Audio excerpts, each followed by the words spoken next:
Hello दोस्तों, कैसे हैं आप लोग। चलिए, तो लास्ट लेक्चर हम लोगों ने क्या पढ़ा था। लास्ट लेक्चर में हम लोगों ने पढ़ा था नेग्लिजेंस। समझ में आया था कि नहीं। चलिए, आ ही गया होगा। तो नेग्लिजेंस में मैंने लास्ट लेक्चर में क्या बताया था कि हम लोग को तीन चीजें और पढ़नी है उसमें। क्या क्या?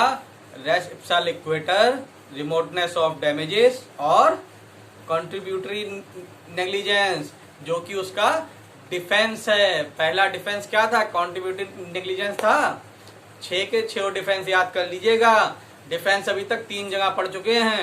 चलिए स्टार्ट करते हैं। क्या ये मैक्सिम है? Race Ipsa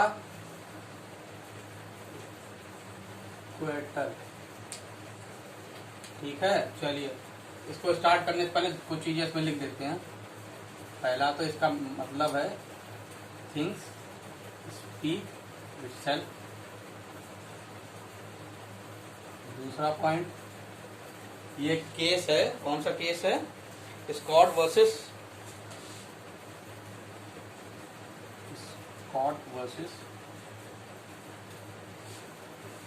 London and Saint Catholic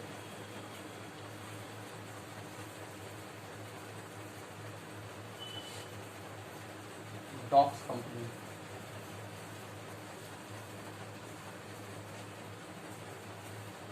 proof of, अभी बताते हैं, इसमें कुछ है नहीं, छोटा सा ही टॉपिक है, जल्दी खत्म हो जाएगा। चलिए, क्या होता है, मान लीजिए किसी ने नेग्लिजेंस किया। ठीक है, किसी के नेग्लिजेंस एक्ट के किसी को डैमेज हुआ तो वो टॉर्ट में क्या करेगा? वो नेग्लिजेंस में केस कर देगा।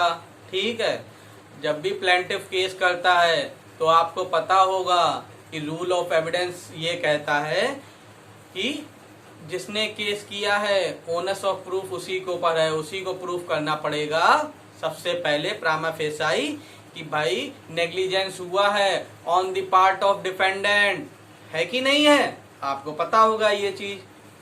चलिए, तो जनरल रूल ये है। जनरल रूल क्या है कि प्लेंटिफ को कोर्ट में प्रामा फेसाई ये प्रूफ करना पड़ेगा कि डिफेंडेंट के पार्ट पे नेग्लिजेंस हुआ है जिसकी वजह से मुझे डैमेज हुआ है। ठीक है, लेकिन कुछ सिचुएशन ऐसी होती हैं, कुछ केसेस में ऐसा होता है जहां पे कोर्ट फैक्ट के बेसिस पे एनालाइज कर लेता है और वहां पे उसे प्रूफ करने की जरूरत नहीं पड़ती। क्या कि डिफेंडेंट के पार्ट पे नेग्लिजेंस हुआ है। ठीक है, अब क्या है, जहां पे ऐसे फैक्ट पे कोर्ट जो एनालाइज करती है उसी को हम रेस इप्सा लिक्वेटर कहते हैं। ठीक है, अभी मैं और डिटेल में बताऊंगा, अभी आप सुन लीजिए। ठीक है, उसी को हम लोग रेस इप्सा लिक्वेटर कहते हैं। तो अगर जहां जिस फैक्ट में रेस इप्सा लिक्वेटर अप्लाई हो गया वहां पर प्लेंटिफ को प्रूफ नहीं करना पड़ेगा, सिर्फ उसे इतना ही बताना पड़ेगा कि एक्सीडेंट हुआ है जिसके लिए डिफेंडेंट लायबल है। ठीक है, अब क्या होगा, सेकंड स्टेप में वो तुरंत ही केस फाइल होने के बाद ही फैक्ट के बेसिस पे कोर्ट ये मान लेगी डिफेंडेंट लायबल है, या मतलब कि उसको प्रूफ नहीं करना है प्लेंटिफ को, डिफेंडेंट को प्रूफ करना है कि वो लायबल नहीं है। इतनी बात समझ में आई। चलिए, क्या होता है, रेस इप्सा लिक्वेटर का मतलब होता है थिंग्स स्पीक इटसेल्फ। ठीक है, अब इसके मतलब से ही आप समझ सकते हैं कि कुछ फैक्ट जो हैं वो अपने आप ही बता देते हैं कि कौन लायबल है। ठीक है, और ये जो मैक्सिम है रेस इप्सा लिक्वेटर, ये Scott versus London and Saint Catholic docks company corporation में इमर्ज हुई थी। सबसे पहले रेस इप्सा लिक्वेटर जो है इसी केस में अप्लाई किया गया था। अब रेस इप्सा लिक्वेटर क्या है? ये प्रूफ ऑफ नेग्लिजेंस है। जैसे कि आपने समझ लिया कि प्लेंटिफ को नहीं देना पड़ेगा, प्लेंटिफ को prima facie onus of proof plaintiff के ऊपर नहीं रहेगा। क्यों? क्योंकि प्रूफ ऑफ नेग्लिजेंस अपने आप ही, अगर रेस इप्सा लिक्वेटर जिस फैक्ट में अप्लाई हो गया वो as a proof of negligence काम करेगा। किसको फायदा करेगा? प्लेंटिफ को, है कि नहीं। चलिए, अब इसमें आप कुछ पॉइंट लिख लीजिए जो बहुत इंपॉर्टेंट हैं, चाहे आप प्री के पॉइंट ऑफ व्यू से देखें चाहे मेंस के हिसाब से। पहला नोट, आप लोग नोट कर लीजिए, the maxim is not rule of law it is a rule of evidence which benefit the plaintiff. ठीक है। दूसरा, the maxim applies when a the injurious agency was under the control और management of the defendant. ठीक है। B, the accident is such as in the ordinary course of thing does not happen if those who have the management use proper care। अब इस maxim को apply करने के लिए court को इन दो चीजों को देखना पड़ेगा। ठीक है। चलिए तीसरा पॉइंट डालिए, the rule in Rylands versus Fletcher. Comment करके बताइएगा जेलैंड वर्सेस फ्लेचर किसका लीडिंग केस है, किस टॉपिक का। Is not an illustration of res ipsa लिक्वेटर।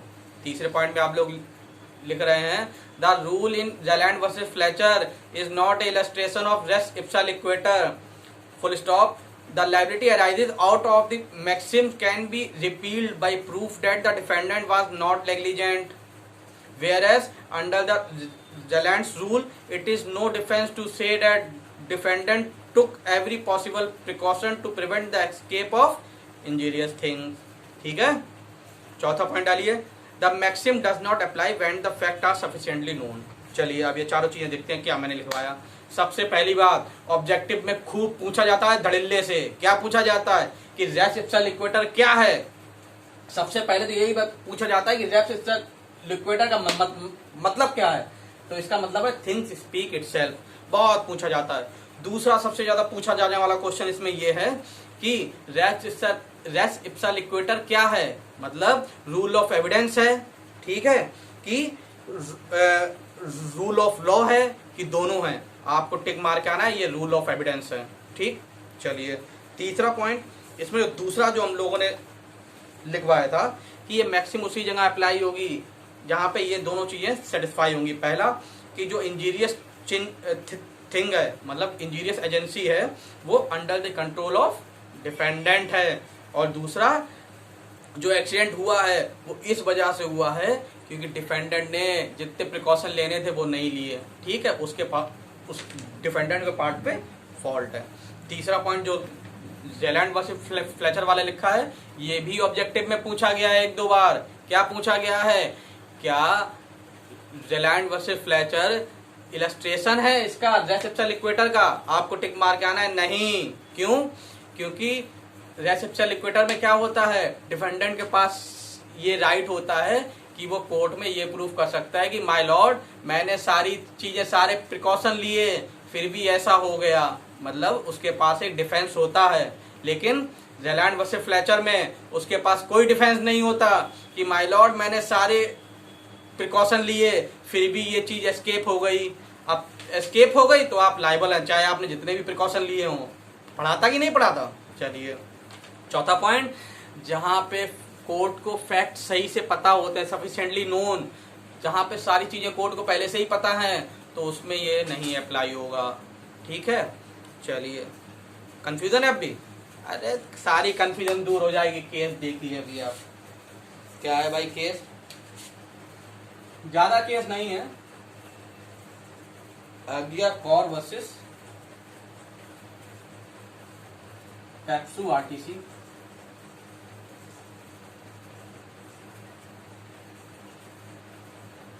Municipal corporation Delhi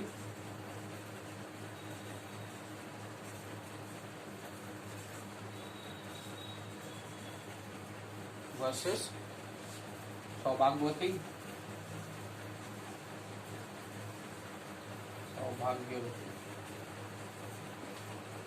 तीसरा राजकोट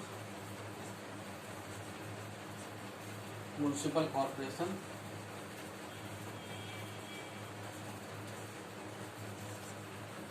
वर्सेस